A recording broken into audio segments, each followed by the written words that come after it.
નમસ્કાર. દિવસભરના તાજા સમાચારોમાં તમારું સ્વાગત છે. તમારી સાથે હું છું પિનલગીરી ગોસ્વામી. સમાચારો વિસ્તારથી જાણીએ એ પહેલા મહત્વના સમાચારો ઉપર એક નજર. મિત્રો, આજની વિડીયોમાં વાત થશે તો 10 છોકરાઓએ કરી છે મહિલાઓની છેડતી. પૂર પીડિતોની વહારે આવ્યું અટલાદરા સ્વામિનારાયણ મંદિર. યુપીએસસીએ મને ગેરલાયક ઠેરવવાનો કોઈ અધિકાર નથી તેવું પૂજા ખેડકરે જણાવ્યું છે. આગળ વાત થશે હિમાલયના ઓમ પર્વત પરથી ઓમ ગાયબ થયો છે. આગળ વાત થશે 6456 કરોડના 3 રેલવે પ્રોજેક્ટને મંજૂરી. પાકિસ્તાની આતંકવાદીએ ભારત પર હુમલાની ધમકી આપી છે. ટ્રેક્ટર સાથે તણાયેલા 8માંથી 7ના મૃતદેહ મળી આવ્યા છે. આ વર્ષે તરણેતરનો મેળો બંધ રહેશે. મળતા મળતા બચ્યા, આવી ભૂલ તમે ના કરતા. છોકરીઓના લગ્નની કાયદેસર ઉંમર 21 વર્ષ થઈ શકે છે. સોનું રૂપિયા 1.68 લાખ સુધી પહોંચી શકે છે તેવું નિષ્ણાતોનું માનવું છે. આગળ વાત થશે ગોલ્ડ દૂધની થેલીનો ભાવ 40 રૂપિયા જોવા મળ્યો છે. અમદાવાદનો આ વૈષ્ણોદેવી અંડરપાસ હજુ પણ જળમગ્ન જોવા મળ્યો હતો. આગળ વાત થશે વડોદરામાં હેલિકોપ્ટર દ્વારા ફૂડ પેકેટનું વિતરણ કરવામાં આવ્યું છે. કોલકાતા કાંડમાં સંદીપ ઘોષ પર કાર્યવાહી કરવામાં આવી છે. અને કોન્ટ્રાક્ટ આધારિત ડોક્ટરોના વેતનમાં વધારો કરવામાં આવ્યો છે. મિત્રો, હવે સમાચારો વિસ્તારથી. રાજ્યના કોન્ટ્રાક્ટ આધારિત નિષ્ણાત ડોક્ટરોના વેતનમાં વધારો કરવામાં આવ્યો છે. ડોક્ટરોના વેતનમાં 35,000નો વધારો કરવામાં આવ્યો છે. હાલનો પગાર 95,000થી વધારીને 1.30 લાખ પ્રતિ માસ કરવામાં આવ્યો છે. આ નિર્ણય તજજ્ઞ તબીબોને સરકારી સેવાઓ સાથે જોડાવા માટે પ્રોત્સાહન પૂરું પાડશે. રાજ્યના કોન્ટ્રાક્ટ આધારિત તબીબોને ખાનગી પ્રેક્ટિસની છૂટ બંધ કરવાનો નિર્ણય કરાયો છે. મિત્રો, અન્ય મહત્વના સમાચારની વાત કરીએ તો કોલકાતા કાંડમાં સંદીપ ઘોષ પર કાર્યવાહી. કોલકાતા આરજીકર મેડિકલ કોલેજના પૂર્વ પ્રિન્સિપાલ સંદીપ ઘોષને આઈએમએ દ્વારા સસ્પેન્ડ કરવામાં આવ્યા છે. આઈએમએ આ કાર્યવાહી એવા સમયે કરી છે જ્યારે સીબીઆઈએ કથિત નાણાકીય ગેરરીતિઓની તપાસના સંબંધમાં સંદીપ ઘોષનું નામ નોંધ્યું છે. ઉલ્લેખનીય છે કે આ જ કોલેજમાં 9 ઓગસ્ટના રોજ એક તાલીમાર્થી મહિલા ડોક્ટરની બળાત્કાર બાદ હત્યા કરવામાં આવી હતી. સંદીપ ઘોષ પર આ કેસની તપાસમાં બેદરકારીનો આરોપ છે. મિત્રો, અન્ય મહત્વના સમાચારની વાત કરીએ તો વડોદરામાં હેલિકોપ્ટર દ્વારા ફૂડ પેકેટનું વિતરણ. સતત વરસેલા ભારે વરસાદ અને વિશ્વામિત્રીના વધેલા જળસ્તરને કારણે વડોદરા છેલ્લા 2 દિવસથી જળમગ્ન થયું છે. અનેક રહેણાંક વિસ્તારો પણ પાણીમાં ગરકાવ થયા છે, જેના કારણે ત્યાંના લોકો ફસાયા છે. વડોદરામાં આવેલા સિદ્ધાર્થ બંગલોઝની સ્થિતિ પણ આવી જ છે. સેનાના હેલિકોપ્ટર દ્વારા ફૂડ પેકેટનું વિતરણ કરવામાં આવ્યું હતું.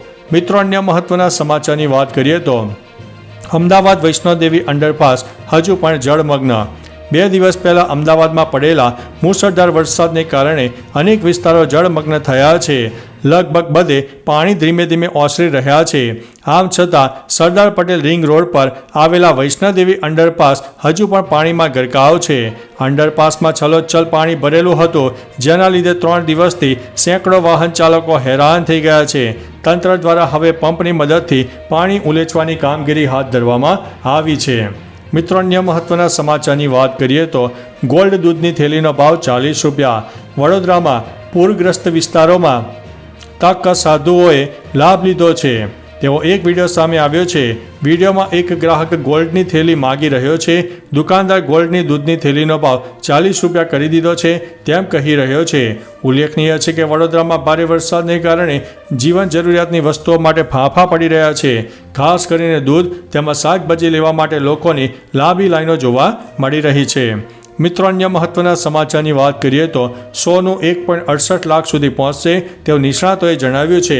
સોના ચાંદીના ભાવમાં ઘટાડો નોંધાયો છે. 24 કેરેટ સોનું ₹68 ઘટીને 71,694 પ્રતિ 10 ગ્રામ પર પહોંચી ગયું છે, જ્યારે ચાંદીના ભાવમાં પણ ઘટાડો નોંધાયો છે. ચાંદી 1242 રૂપિયાથી ઘટીને 84,720 રૂપિયા પ્રતિ કિલોગ્રામ પર આવી ગઈ છે. આ વર્ષે અત્યાર સુધીમાં સોનાની કિંમત 8,342 રૂપિયા પ્રતિ 10 ગ્રામ હતી. નિષ્ણાતો કહે છે કે 2030 સુધીમાં સોનું 1.68 લાખ રૂપિયા પ્રતિ 10 ગ્રામ પહોંચી શકે છે.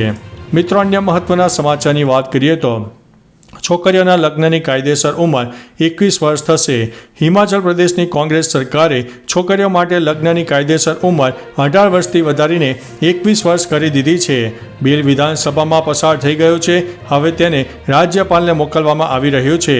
રાજ્યપાલની મંજૂરી બાદ અહીં છોકરીઓના લગ્નની કાયદાકીય ઉંમર 21 વર્ષની થશે. હિમાચલ પ્રદેશ દેશનું પહેલું પ્રથમ રાજ્ય બની ગયું છે જ્યાં છોકરીઓના લગ્નની કાયદેસર ઉંમર વધારવામાં આવી હોય. અન્ય રાજ્યો પણ આનું અનુસરણ કરી શકે છે. મિત્રો, અન્ય મહત્વના સમાચારની વાત કરીએ તો મરતા બચ્યા, આવી ભૂલ તમે ન કરતા. ભુજ તાલુકાના વડજર ગામનો આ વિડીયો છે. ગામ પાસે ધસમસતા પાણીના પ્રવાહમાં કાર ફસાઈ હતી, જેમાં 2 લોકો સવાર હતા. સ્થાનિક લોકોએ મહા મહેનતે બંને લોકોના જીવ બચાવ્યા છે. વર્તમાન સમયે ભારે વરસાદને કારણે ચારે તરફ પાણી હતું. આવી સ્થિતિમાં પાણીનો ક્યારેય ભરોસો ન કરવો જોઈએ. નદી, નાળા કે વહેણમાં જવાનું ટાળવું જોઈએ. આવી સ્થિતિમાં મોટે ભાગે ઓવર કોન્ફિડન્સ જ મોતનું કારણ બનતો હોય છે. મિત્રો, અન્ય મહત્વના સમાચારની વાત કરીએ તો આ વર્ષે તરણેતરનો મેળો બંધ રહેશે. ગુજરાતીઓ માટે એક માઠા સમાચાર સામે આવ્યા છે. આ વર્ષે વિશ્વ પ્રસિદ્ધ તરણેતરનો મેળો બંધ રહેશે. તરણેતર ગ્રામ પંચાયત દ્વારા એક મીટિંગ મળી હતી, જેમાં આ મેળો બંધ રાખવા બાબતે ઠરાવ કરેલ છે અને તેની જાણ જિલ્લા કલેક્ટરને પત્ર મોકલી આપેલ છે, કારણ કે લોકમેળામાં આવનાર લોકોને ખૂબ જ મુશ્કેલીનો સામનો કરવો પડે તેમજ આકસ્મિક આફત સર્જાય તેવો ઉલ્લેખ કરવામાં આવ્યો છે. મિત્રો, અન્ય મહત્વના સમાચારની વાત કરીએ તો ટ્રેક્ટર સાથે તણાયેલા 8માંથી 7 મૃતદેહ મળ્યા છે. 3 દિવસ પહેલા હળવદના ઢવાણા ગામે નદીમાં તણાઈ ગયેલા 8 વ્યક્તિઓમાંથી 7 વ્યક્તિઓના મૃતદેહ પાણીમાંથી મળી આવ્યા છે. એક વ્યક્તિ હજુ પણ લાપતા છે. મોરબી જિલ્લાના પ્રભારી મંત્રી પ્રફુલ્લ પાનસિરિયાએ જણાવ્યું હતું કે લાપતા વ્યક્તિને શોધવા માટે એનડીઆરએફની ટીમ સર્ચ ઓપરેશન ચલાવશે. મૃતકોને સરકાર તરફથી 4 લાખ રૂપિયાની સહાય પણ કરવામાં આવશે. મિત્રો, અન્ય મહત્વના સમાચારની વાત કરીએ તો પાકિસ્તાની આતંકવાદીએ ભારત પર હુમલાની ધમકી આપી છે. પાકિસ્તાનમાં રહેતા ભારતના વોન્ટેડ આતંકવાદી ફરહતુલ્લા ગોરી એક વિડીયોમાં ભારત પર હુમલાની ધમકી આપી છે. વિડીયોમાં તે ટ્રેનોને પાટા પરથી ઉતારવા અને દિલ્હી, મુંબઈ સહિત અન્ય શહેરમાં સપ્લાય ચેનને ખલેલ પહોંચાડવાનું કહી રહ્યો છે. મળતી માહિતી મુજબ આ વિડીયો 3 અઠવાડિયા પહેલાં ટેલિગ્રામ ઉપર અપલોડ કરવામાં આવ્યો હતો.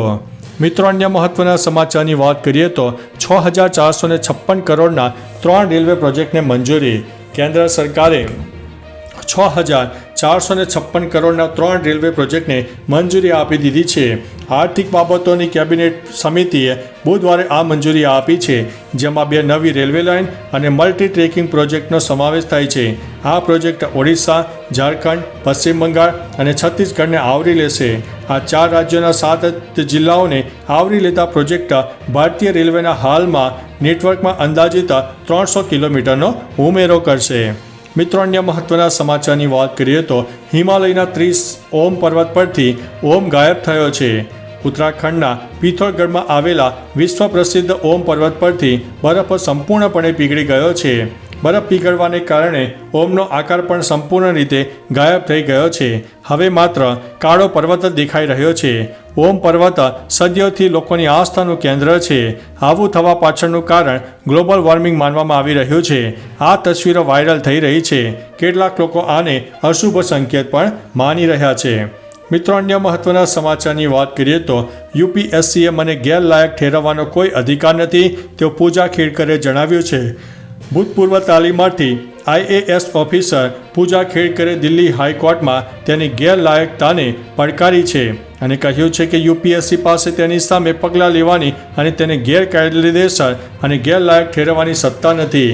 તમને જણાવી દઈએ કે ખેડકર પર છેતરપિંડી અને ખોટી રીતે ઓબીસી અને વિકલાંગ અનામતનો લાભ લેવાનો આરોપ છે. મિત્રો, અન્ય મહત્વના સમાચારની વાત કરીએ તો પૂર પીડિતોની વહારે આવ્યું છે અટલાદરા સ્વામિનારાયણ મંદિર. વડોદરામાં હાલ પૂરની પરિસ્થિતિ છે, ત્યારે અટલાદરા સ્થિત બીએપીએસ સ્વામિનારાયણ મંદિર દ્વારા પૂર પીડિતોને ફૂડ પેકેટનું વિતરણ કરાયું છે.